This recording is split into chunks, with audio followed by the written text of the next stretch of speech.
ملخصنا النهاردة بيبدأ ببنت مغمى عليها، وأول ما بتفوق بتحس بألم رهيب في دماغها، وبتلاقي في نفسها قاعدة على كرسي وحواليها حبوب في الأرض وإيديها مربوطة كأنها كانت بتحاول تنتحر، وقدامها شاشة عليها رمز غريب، وبتبص من الشباك بتلاقي الشوارع فاضية، وواضح إنها مش فاكرة حاجة ولا عارفة هي مين، وبتحس إنها عطشانة بتروح تشرب، وبتلاقي صورة بنت صغيرة بضفاير. أول ما بتمسك الصورة بتحس إن في ذكريات مش مفهومة بتطلع في راسها، فبتلبس جاكيت وبتنزل الشارع، وبتلاقي في البيوت اللي حواليها ناس واقفين وماسكين موبايلاتهم وبيصوروا، ولما بتطلب مساعدتهم محدش بيرد عليها، وبتلاحظ ان في حد بيصورها من بعيد بتجري وراه لكن مش بتلحقه، وبتلاقي عربية جاية عليها نازل منها شخص لابس ماسك عليه نفس الرمز اللي كان في الشاشة اللي في الأوضة، وبيمسك سلاح وبيجري وراها، وبيكون في ناس كتير بتصور في الشارع وهي خايفة، لكن محدش بيتكلم ولا حد بيساعدها، وهي مش فاهمة حاجة وبتجري لحد ما بتوصل لبنزينة، وبتقابل بنت هي الوحيدة اللي بتعرض عليها المساعدة، لكن الشخص المقنع بيبدأ يضرب عليهم نار، وبيدخلوا يستخبوا في سوبر ماركت ومعاهم شاب تاني، وبتسألهم ايه اللي بيحصل وليه الناس دي كلهم بيصوروا وهم ساكتين ومحدش بيساعدنا ليه. وهنا البنت بتشرح لها ان العالم اتعرض لفيروس، والناس اتقسموا لثلاث انواع: نوع صيادين زي الشخص اللي ماسك السلاح، وفريسة زيها وزيهم كده، ومشاهدين وهم الناس اللي ماسكين تليفوناتهم بيصوروا، ودول عن طريقهم الصيادين بيقدروا يحددوا مكان كل فريسة لكنهم مش بيتدخلوا ولا بيساعدوا حد، وبتحصل مطاردة ومشاجرة بينهم وبين الشخص المقنع، وبيقدروا يهربوا منه بأعجوبة لكن مش بيروحوا بعيد، وصاحبهم بيتقتل، وبيلاقوا عربية تانية فيها مجموعة من الصيادين بيهربوا منهم، بيستخبوا جوا بيت، وبتقول لها ابعدي عن الشباك عشان المشاهدين ما يبلغوش عن مكانهم، وبتقول لها انها مش فاكرة حاجة غير بنت صغيرة وشاب كانت معاه، وتقريبا البنت دي بنتها، وبتشرح لها ان حاليا الصيادين بيزيدوا والفرايس بتقل، وبيحاولوا يهربوا على قد ما يقدروا عشان يحافظوا على حياتهم، وبترجع لها ذكرى للبنت الصغيرة وهي بتصورها، وبتقول لها الدب الابيض تقريبا ده كان اسم اللعبة بتاعة البنت، وبتكون منهارة جدا، وبيحاولوا يهربوا، وبيقف لهم شخص بعربية بيحاول يساعدهم، وبيركبوا معاه عشان يهربهم،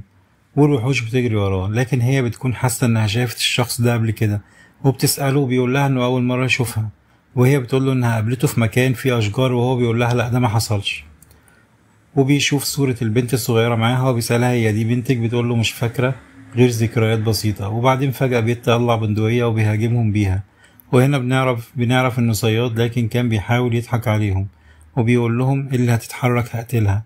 وبيدي البنت اللي فاقدة الذاكرة ماسك تلبسه وبتكون مش شايفة حاجة،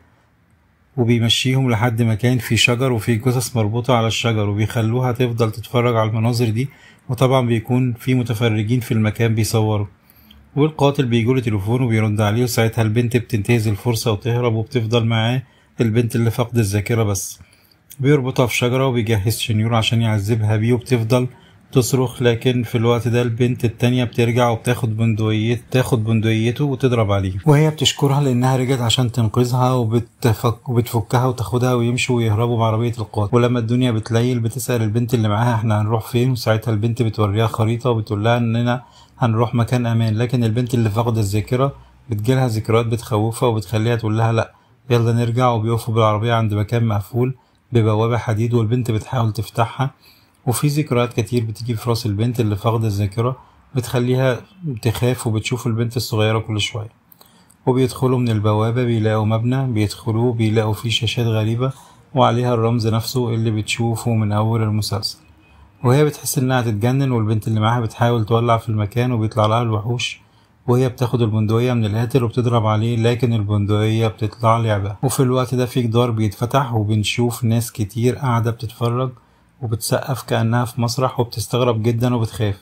وساعتها بيظهر كل الناس اللي شافتهم حتى اللي ماتوا منهم، وكأنها كانت مسرحية وهي بتمثل فيها، لكن هي مش عارفة ايه اللي بيحصل، وبيمسكوها ويقعدوها على كرسي ويربطوها فيه، يا ترى ده ايه، الكاميرا الخفية ولا رامز حول العالم ولا ايه؟ اكيد ده برنامج مقالب. وبيظهر هنا الشخص اللي اتقتل في الغابة، وتقريبا هو ده المخرج، وبيجي الجمهور بيتكلم معاه وبيفهمها انه هي والشاب اللي كانت بتشوفه في ذكرياتها عملوا جريمة كبيرة، وهي انهم خطفوا البنت الصغيرة اللي كانت بتشوفها في ذكرياتها وفي الصورة، وضحكوا عليها لحد ما اخدوها في مكان، والولد اتعدى عليها وقتلها، وهي كانت بتصور الجريمة وهي فرحانة، وكانت بتعرضها على الانترنت. وهنا بنفهم شوية، الشاب القاتل بيمثل شخصية الصياد، والبنت دي بتمثل شخصية المشاهدين اللي بيصوروا، والبنت الصغيرة هي الفريسة أو الضحية، يعني زي اللي هي تعرضت له دلوقتي، لكن هي المرة دي كانت الضحية، والحكم كان القتل للشاب القاتل. أما بالنسبة للبنت دي هتفضل كل يوم طول فترة الحكم بتاعها كل يوم يفقدوها الذاكرة ويعرضوها للي حصل قدامنا ده، وفي الآخر يحكوا لها الحقيقة عشان تتعذب بسبب اللي عملته، وفي الآخر يفقدوها